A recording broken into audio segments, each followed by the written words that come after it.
Ho-fung Hung's The China Boom, Why China Will Not Rule the World, presents a critical and nuanced analysis of China's economic rise within the global capitalist system. Challenging the often simplistic narrative that China's rapid economic growth will inevitably translate into global dominance, Hung examines the structural and political limitations that constrain the country. The book provides both an empirical and theoretical exploration of China's development, combining historical context, economic data, and geopolitical insight to question the assumption of China as an emerging superpower. Hung begins by situating China's economic boom within a broader historical and global framework. The China miracle is not an isolated phenomenon but the result of strategic integration into the world capitalist system since the 1980s. Economic reforms initiated by Deng Xiaoping, ranging from opening up to foreign direct investment to facilitating China's participation in international trade, were crucial for the country's sustained growth. However, Hung stresses that this growth occurs under the constraints of global capitalism, which subjects China to external pressures, particularly from established economic powers like the United States and the European Union. In this sense, China's economic trajectory is not purely autonomous but heavily influenced by global market dynamics. A central theme of Hung's analysis is the distinction between economic rise and political or global dominance. While China has experienced extraordinary economic expansion, Hung argues that this does not automatically confer global political power. Structural vulnerabilities remain, including regional inequalities, dependence on foreign technology, and potential financial instability. For instance, China's banking system and corporate debt levels pose significant risks that could undermine the sustainability of its economic model. Hung contends that these fragilities make the Chinese boom inherently precarious and subject to periodic crises, limiting the country's ability to project hegemonic power internationally. Hung also explores China's economic interactions with emerging and peripheral economies. He highlights that China's investments and expanding trade relations in Africa, Latin America, and Southeast Asia, though often framed as strategic outreach, do not automatically translate into global leverage. These investments create mutual dependencies. Recipient countries rely on Chinese capital, but China is simultaneously exposed to political, economic, and financial risks abroad. Its reliance on exporting manufactured goods and raw materials, for example, leaves China vulnerable to global market fluctuations, constraining its capacity to dominate the world economy. Another key aspect of the book is the internal dynamics of China's development model. Hung identifies a fundamental tension between authoritarian state control and the demands of a market-driven economy. The Chinese government must maintain political authority to ensure social stability and legitimacy, but economic growth requires fostering innovation, openness to foreign investment, and flexibility, factors that can conflict with rigid authoritarian control. This delicate balance presents a potential constraint on China's ability to assert global influence. Internal disruptions, whether social, economic, or political, may compel the government to prioritize domestic stability over international ambitions. Hung's historical comparisons further illuminate his argument.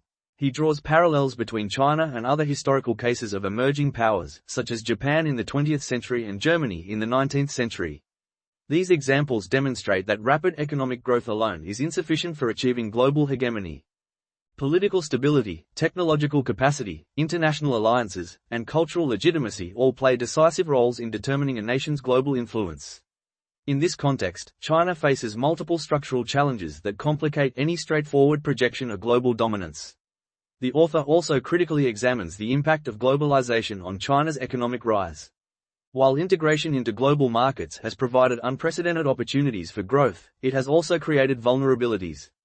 Dependence on foreign markets, exposure to international financial cycles, and the necessity of maintaining stable trade relationships with dominant powers limit China's strategic autonomy. This perspective challenges sensationalist narratives that depict China as a country poised to unilaterally challenge the United States or Western dominance across all spheres. Hung's argument emphasizes the interdependent nature of the global economy and the constraints this imposes on any rising power. Social and cultural factors within China also play a critical role in Hung's analysis. Despite impressive economic growth, the country faces significant internal challenges, including massive rural to urban migration, social inequality, and environmental pressures. These domestic issues demand governmental attention and resources, potentially limiting the country's capacity to focus on international ambitions. Hung suggests that a nation struggling with internal pressures cannot easily project power externally, underscoring the importance of internal stability in any discussion of global influence. Hung is particularly compelling in his critique of Western perceptions of China. Many analysts and media sources tend to exaggerate China's potential to challenge U.S. hegemony, often emphasizing size, growth rates, and economic output without fully considering structural constraints. Hung argues that this narrative is frequently shaped by geopolitical anxieties rather than empirical reality. He challenges readers to question assumptions about inevitability and to recognize that China's trajectory is complex, contingent, and shaped by both domestic and international factors. The book concludes with reflections on the future role of China in the international system. Hung does not deny that China will remain a central economic and geopolitical actor, but he asserts that the notion of China ruling the world is unrealistic. Economic vulnerabilities, internal tensions, dependency on external markets, and political constraints collectively suggest that China will operate within a shared international framework, exerting influence but not absolute control. This measured assessment contrasts with alarmist or overly optimistic predictions and encourages a more nuanced understanding of global power dynamics. In summary, The China Boom, Why China Will Not Rule the World, offers a rigorous and nuanced critique of conventional assumptions about China's global rise. Hung's work is notable for its combination of historical perspective, empirical analysis, and theoretical insight, which together provide a comprehensive understanding of the Chinese economic model. By highlighting structural vulnerabilities, internal tensions, and the constraints imposed by global capitalism, Hung challenges readers to rethink simplistic narratives of inevitable Chinese dominance. The book is particularly valuable for students, scholars, and professionals interested in international relations, global economics, and Asian studies. It balances recognition of China's achievements with critical attention to the limits of its power, making it both informative and thought-provoking. Hung's analysis underscores that while China's influence will undoubtedly grow, global hegemony remains highly unlikely. Ultimately, Hung's work contributes to broader debates about the nature of power in the 21st century. It illustrates how economic success, no matter how impressive, operates within a global system that constrains unilateral action.